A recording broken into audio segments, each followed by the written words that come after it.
हाय, hello, नमस्कार. मी Reshma Arnav lifestyle या YouTube चॅनलवर तुमचं अगदी मनापासून स्वागत आहे.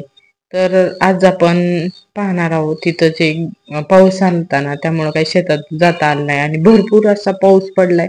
आणि आम्ही वड्याच्या थोडस कडेलातून त्याच्यावरती म्हणजे गावाचं जे तळ असतं मोठं ते, आणि ते आता त्यातून सांडव्यातून पाणी पडलेलं आहे आणि त्यामुळं काही जाता पण येत नाही. आणि त्याच्यावरती एक नाला आहे, नाला फुटायला लागला, त्यामुळं कधी पण पाऊस तो नाला फुटून पूर येऊन वाहू शकतो. त्यामुळं सतर्क राहायला सगळ्यांना सांगितलंय, म्हणजे जे वाड्याच्या कडेला किंवा हे राहतात. तर त्यामुळं गाईला काही चारा आणता आला नाही. पण नंतर पाऊस किंवा पाण्याची पातळी कमी झाल्यानंतर आणता येईल. त्यामुळं जी वैरण असते ते इथं कापून टाकण्याचं माझं चाललं होतं. आणि गाईला खायला नसल्यावर आपल्याला पण मनाला कुठंतरी हे असतं, कारण त्यांना पण खाता येत नाही. तर इथं जे मी टोमॅटो ते लावले होतं, यावर्षी तर माझं टोमॅटो जे लावले होते मिरच्या, त्यातलं काहीच आलं नाही. कारण टोमॅटो आले ते पण इतके पावसामुळे वाढले होते की ते बघा किती लांब झाले होते. आणि त्याला टोमॅटो पण लागले होते, पण त्याची काय झाली, उंची एवढी वाढली होती की ती लगेच वाकत होती. आणि त्याला जे आधी मी त्याला हे लावल्या होत्या, काड्या लावल्या होत्या, म्हणजे त्याला सपोर्ट लावला होता, पण ते काय राहिलंच नाही. कारण वारं आणि पाऊस इतका आहे प्रमाणाच्या बाहेर. त्यामुळं इथं मला बांधायचं होतं, त्यामुळं मी असं हे करत होते. पण त्याला इतकी उंची होती की याला कसं बांधावं. लावलं होतं ना आपल्याला त्या सपोर्टसाठी काड्या, त्या पण पडून गेलत्या. आणि कामाच्या घाई गडबडीत हे विसरून गेलत. आणि इथं आले तर म्हणजे लक्ष राहिलं नाही की बाबा हे आपण हे इकडे हे कारण तिथल्या आधीच्या मिरच्या त्या पाण्याने सगळ्या गेलत्या. आणि इथं जे नारळ झाड आहे त्या फांद्या पण इतक्या वाढल्या होत्या. आणि त्यामुळं ती साईडला कोबीचे झाड ती लावली होती मी, रोपटे, ती पण नाही आले. मग ना ह्या फांद्या कट करायच्या होत्या आणि कटरने काही होत नव्हतं. त्यामुळं मी अर्णवला विळा आणायला सांगितला होता. तर त्या विळ्याने पण कापायचं चाललं होतं, कारण चहू बाजूने. आणि काय झालं, इतका असं हे झालं सावलीने, आणि त्यामुळं डासन ती जास्त होते. त्यामुळं माझं चाललं होतं की ते कट करून घ्यायचं.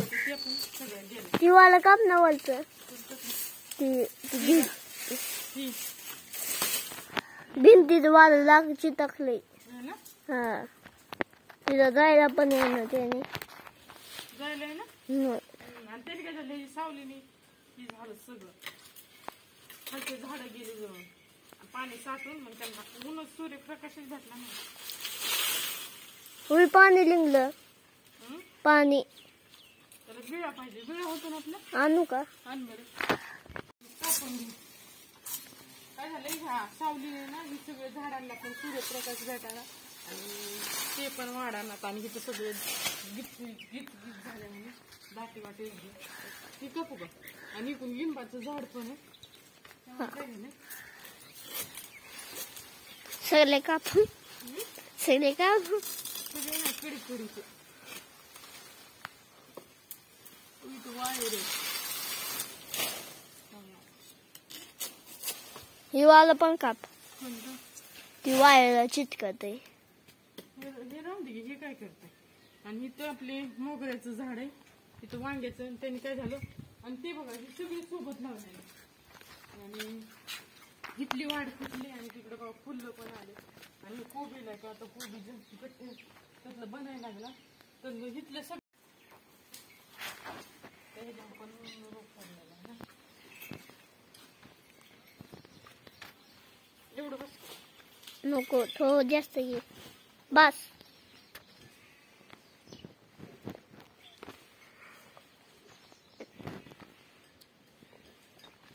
इथं माझं दोरीने बांधायचं चाललं होतं. आणि याला सुतोळी तर पाहिजे होती, पण सुतोळी सध्या उपलब्ध नव्हती आम्ही घरी, आणि दुकानातून आणायला इतका वेळ पण नव्हता. त्यामुळं जी तंगूस होतं त्यानेच आम्ही बांधायचं चालू होतं. जरा आलं तर आलं, कारण पाऊस इतका आहे की त्याला म्हणजे ते सडूनच जाते. आले तरी टोमॅटो तेवढं काप ना, टिकत नाही, जास्त पावसाचं त्याचं वरचं प्रमाण काढ झालंय. ना. आणि हे कोबी लावला होता मी म्हंटल, तर त्याच्यावर पण थोडं म्हणजे त्याला कोणतंही बघ ना औषध वरती फवारलं नाही. टोपला त्यामुळे पानावर थोडासा त्या असे ह्याला. बिळ पडले होते, रोग पडल्यासारखं.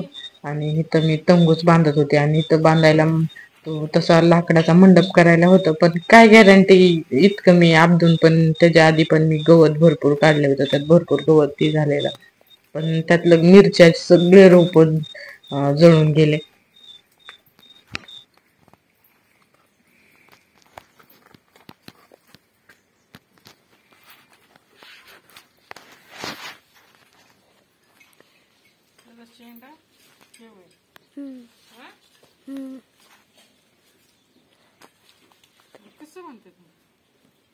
तू तर दुसऱ्याकच बांधून टाकला.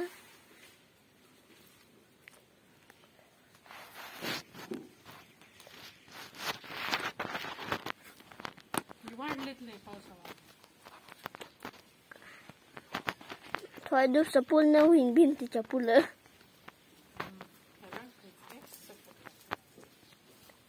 लाकूड लावून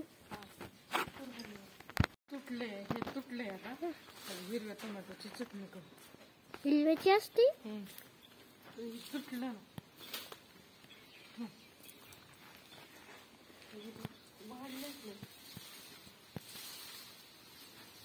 तुटलं. वर टाकून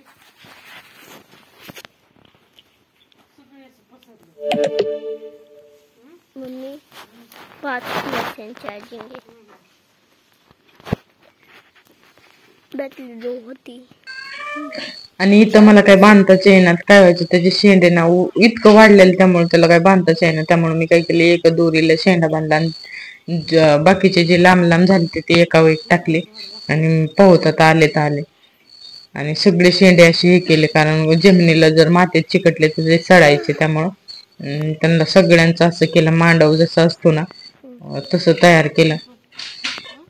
आणि इकडं पण साईडला पण झेंडूचं झाड होतं, ते पण त्यांच्या वजनी रेललं होतं. आणि फुलं पण आलते, कारण आता नवरात्र पण आहे, दसरा पण आहे. आणि गटाला पण आपल्याला फुलं, परत झेंडूच्या पानांची माळ पण घालायला लागते, त्यामुळं लावले होते.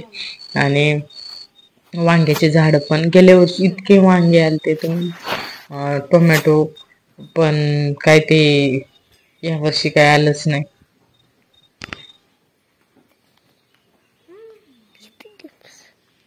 इथं लावायचं नसतं ती माग पूर्ण. इथं नसतं लावायचं. माग लावत असते. प्लेस लावत मम्मी.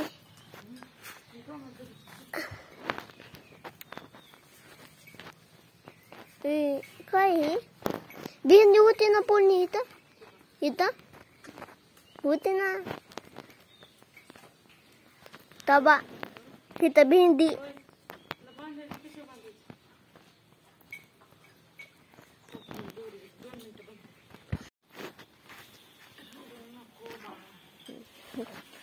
पाण्याला जाते. कुठे काय आलंय, कुठे थांब 2 मिनिटं मागून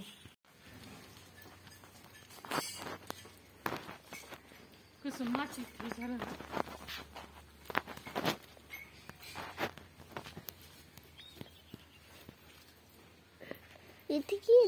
इथे सगळ्याची शेंडे एकत्र करून मी ना दोरीने बांधून ठेवले, कारण ना ते काय बांधताच येईना. त्याची उंचीची एवढी वाढली. आणि आपण जरी त्याला सपोर्टला लावलं तरी त्याला उंच असं काहीतरी लावून मांडव करावं लागेल तरच राहणार. ते काय पण मी तात्पुरते केले.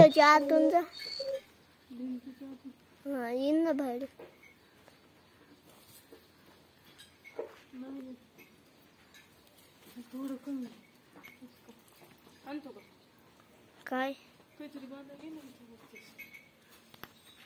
मम्मी हुक हुक असं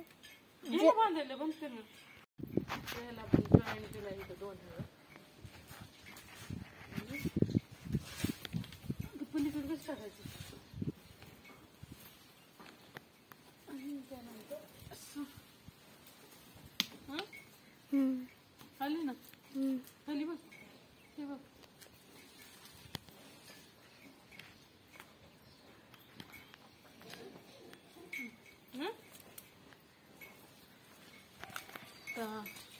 छोटे टोमॅटो ही वांग्याची झाडं लागली. वांग्याला पण फुलं आली. पण ही टोमॅटोची हिरव्या छान भाजी पण लागते कांदा डाळ टाकून. तर आपल्या हे सगळं किचन गार्डन आहे आणि इथं मिरच्या पण आल्या. मिरच्या काढायच्यात लागत नाही तर. आणि ही वांग्याची झाड आहेत. लाल होत्या. तुम्हाला माझा हा छोटासा व्हिडिओ कसा वाटला आणि आवडला असेल तर चॅनलला जे नवीन असतात त्यांनी सबस्क्राईब करा, लाईक करा, शेअर करा आणि कमेंट करून सांगायला विसरू नका.